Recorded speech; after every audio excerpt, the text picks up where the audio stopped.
అస్మద్గురుభ్యో నమ. ఓం ఐం ప్రీం శ్రీమాత్రే నమ. అష్టాదశ శక్తిపీఠాలలోని 8వ శక్తిపీఠం ఏకవీరికాదేవి ఆలయము మహారాష్ట్రలో ఉన్నది. అమ్మవారికి సంబంధించిన స్తోత్రపారాయణం చేద్దాం.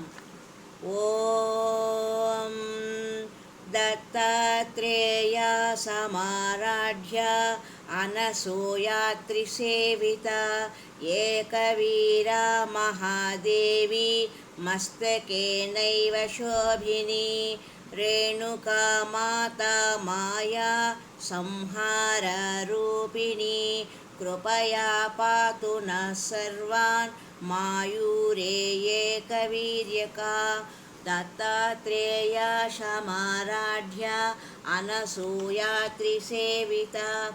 ఏకవీరా మహాదేవి మస్తకేనైవ శోభిని రేణుకా మాతా మాయా సంహార రూపిణి కృపయా పాతు నః సర్వాన్ మాయూరే ఏకవీర్యకా.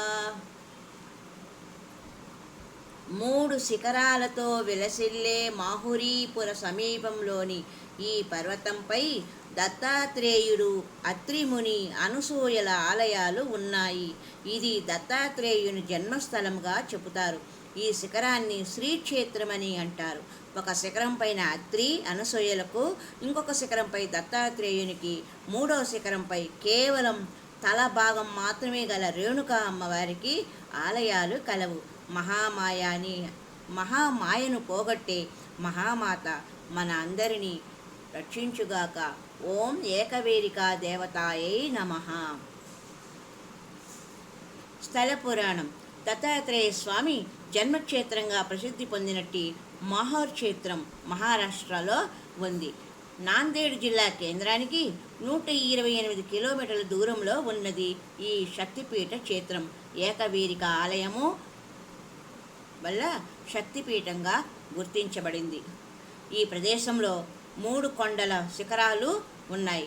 ఒక శిఖరంపై అత్రి, అనసూయలు, ఇంకొక శిఖరం మీద దత్తాత్రేయ స్వామి నెలకొని ఉండగా 3వ శిఖరం పైన ఏకవీరికాదేవి విగ్రహం చాలా ఉగ్రంగా కనిపిస్తుంది. ఈ శక్తిపీఠ క్షేత్రంలో సతీదేవి యొక్క కుడి స్థానం వచ్చోజం పడిందని చెబుతారు. ఈ 3వ శిఖరాన్ని శివక్షేత్రంగా వ్యవహరిస్తూ ఉన్నారు. కేవలం పెద్ద తల మాత్రమే ఇక్కడ శక్తిగా ఆరాధించబడుతుంది. మెడ కూడా ఉండదు. నోరు, ముక్కు వంకరగా భయంకరంగా ఉంటాయి. పైగా ఈ ముఖం యొక్క రౌద్రము మరింత పెరుగుతుందా అన్నట్లుగా గంగ సింధూరం పూత పూస్తారు. తుల్జాపూర్ భవానీ అని కూడా కొందరు పిలుస్తారు. ఈ మాతను శివాజీ చక్రవర్తి ఆరాధించాడని ప్రతీతి.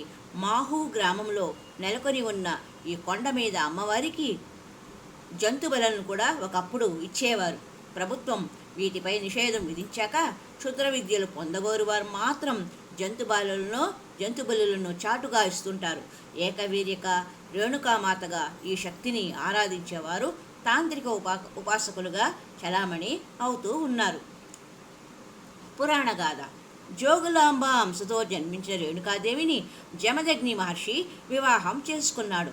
మహాపతివ్రత అయిన రేణుకాదేవి రోజు తుంగభద్రలో స్నానం చేసి అక్కడి ఇసుకతో కుండ చేసి దాంతో నీళ్లు తెచ్చి పతి సేవ చేసేది.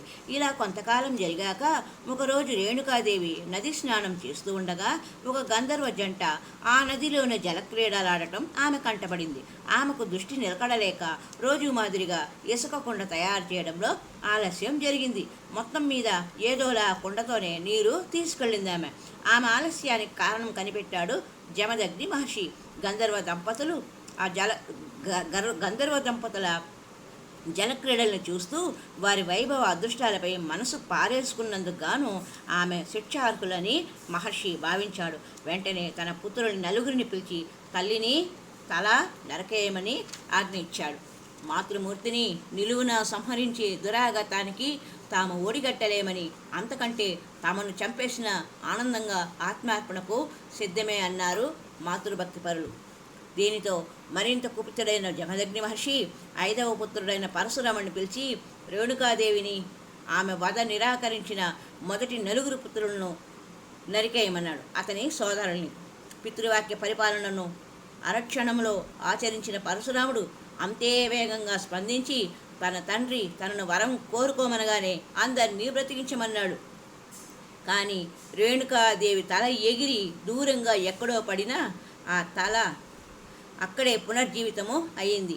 మండం వేరే దేవత అంటే చిన్నమస్తాదేవిగా బతికింది. ఈ రీతిగా ఇద్దరు దేవతలుగా రేణుకామాత తల ఏకవీరాదేవి అయిందన్నమాట. ఇక్కడ అమ్మవారి ముఖమే గర్భగుడి పైకప్పును పక్కన గల గోడలను తాకే పెద్దదిగా ఉండడం ఈ శక్తిపీఠ క్షేత్రంలో మనము దర్శించగలం. మహామంత్రశక్తి గల అమ్మవారని ప్రసిద్ధి. కొండ శిఖరం వద్ద ఆలయం ప్రాంగణం వరకు బస్సు సౌకర్యం ఉన్నది. మాహూర్ లేక మాతృపురంగా ఖ్యాతిగన్న ఈ శక్తిపీఠ క్షేత్రం మాయను జయించమని సందేశం ఇస్తూ ఉంటుంది. హరి ఓం తత్సత్. ఓం ఐం ప్రేం శ్రీ మాత్రే నమః. మరి ఒక సంచికలో 9వ శక్తిపీఠమైన మహాకాళి ఆలయం, ఉజ్జయినిలో ఉన్న మహాకాళి ఆలయము మధ్యప్రదేశ్ రాష్ట్రంలో ఉన్నది. ఈ అమ్మవారికి సంబంధించిన విషయాలను చారిత్రక కథను మరి ఒక సంచికలో తెలుసుకుందాం. ఓం ఐం ప్రేం శ్రీమాత్రే నమః. ఓం ఐం ప్రేం శ్రీమాత్రే నమః. హరి ఓం తత్సత్.